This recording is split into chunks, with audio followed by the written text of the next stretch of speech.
school and papers on the floor. Yeah. Where the desks go. And then in about 10 minutes, we're going to have the other turn down the switch. So, come on in.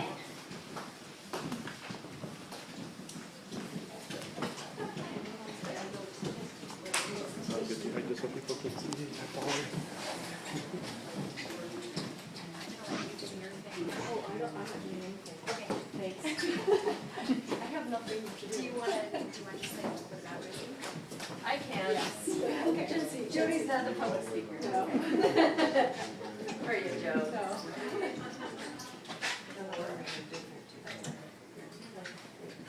Another stuff. Set you right. Okay.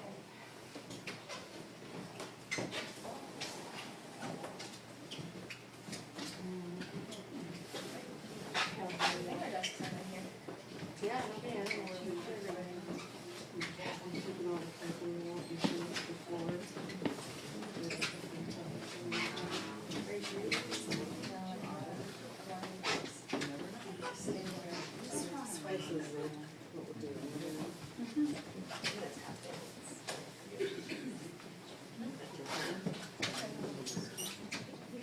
Oh, you want me to go ahead? I'm just gonna stand over here. Okay. Hi. My name is Jency Simpkins, and I work here at Rizzy Designs. I guess I'll tell you just a little bit about Rizzy. We're a full-service marketing and design firm, so we have graphic designers, video, public relations, social media, everything kind of under one roof here at Rizzy. And we're spreading into this space quite efficiently. As you can see, there's tape on the floor in here. We're getting ready to make this into office space as well. So up until now, we've used this sort of as a gathering space, kind of for things like this and other events. But we're growing and adding more staff, so we're bringing desks in here and adding kind of a creative room. We moved into the space in 2009, and worked with the land bank, who had just started working on the property. So we were able to work with them and customize some of the fixtures and paint and stuff like that as they got started with the building. So that's sort of where we are now. We're just growing into it, and we plan to be here for a while. And there's lots more room down in the basement for us to keep growing. So that's what we're doing. So what does Rizzy Designs do? A little bit of everything. We do everything from television commercials to billboard design to websites, anything that kind of fits under that marketing piece. Just want to start off with a little bit of historical background. We're going to be going and talking about a lot of different buildings tonight, and of course the campus has evolved over time. The School for the Blind was originally established in the mid-19th century, and its first home was actually with the School for the Deaf in Flint. The two institutions were put together. There was talk about it as early as the 1840s, but because of lack of state funds, it didn't actually happen until the 1850s. In 1879, the decision was made to move the School of the Blind here to Lansing for multiple reasons. First of all, there was a large facility here already. One of the photos that's in the display we have in the Neighborhood Empowerment Center shows the original building that was here. This property was first developed in the 1850s by the Michigan Female College, which was headed up by two sisters, Abigail and Delia. Hence the fact that the main building back behind us is often referred to as the Abigail. I never heard it called that until I read it. I know, In paper? What's the Abigail? Yeah. And I, Now, when it was founded initially, the Michigan Female College was very intentionally put here in Lansing to be right under the nose of the lawmakers, to remind them that while they had provided two institutions for men already, the University of Michigan and Michigan State College, they had done nothing to offer women educational opportunities at the same level.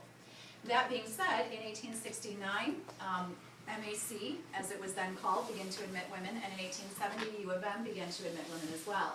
So at that point in time, the female college closed, and this original building became the property of the Oddfellows Institute.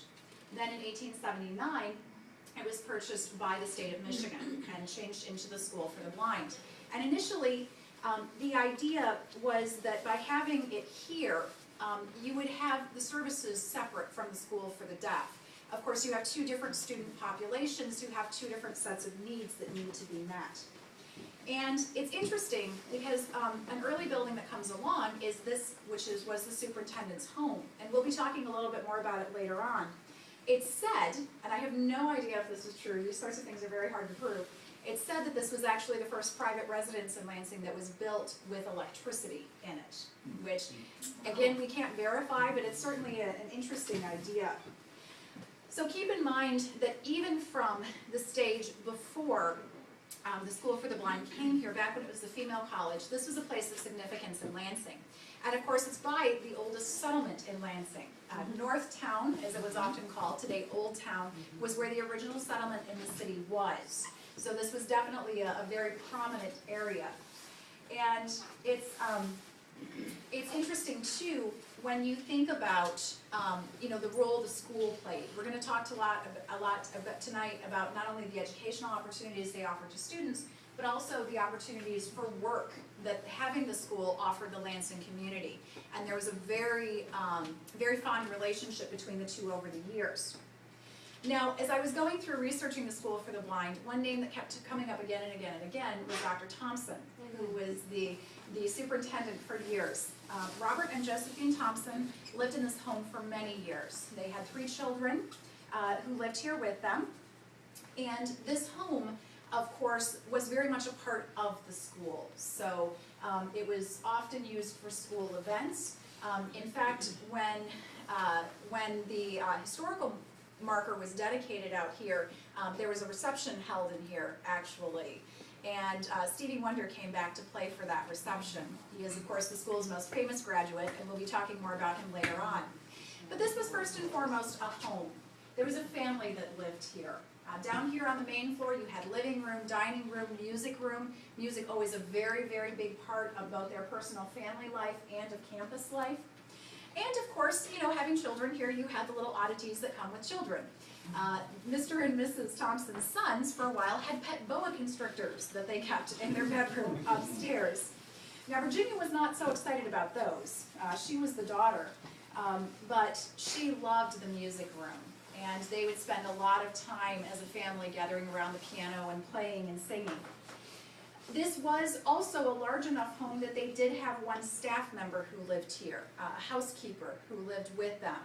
And it was just the sort of caliber of house, just to be a little more refined. For example, they had a buzzer system in the house at one point in time, so they could call the staff if they needed her. But they did not stay just in the house. The family was often out on the campus. In fact, I had the chance to talk with Virginia's best friend as they were growing up, is actually the secretary at our church, and she told me that 3 nights out of 7, they would often actually go and eat dinner in the school cafeteria with some of the students, and they just loved being a part of that community. Any questions before we leave this space? Val, are there any things in this particular building that would have been accommodations for people that were blind? I've not read about it in this building, but we will talk about some in some of the others. Actually, as students, we never really were in this building. Not much. No, unless we came to sell Girl Scout cookies. Something like that, and Josie would meet us at the door. And we were invited as seniors to. She'd have a breakfast, yeah. Yep. Be the day of graduation. Oh, that's She'd nice. have a strawberry social or a, Yep. yeah. That's a great memory. Thank you for sharing that. All right, what we're going to do then is head out, and we're going to bring the other group in.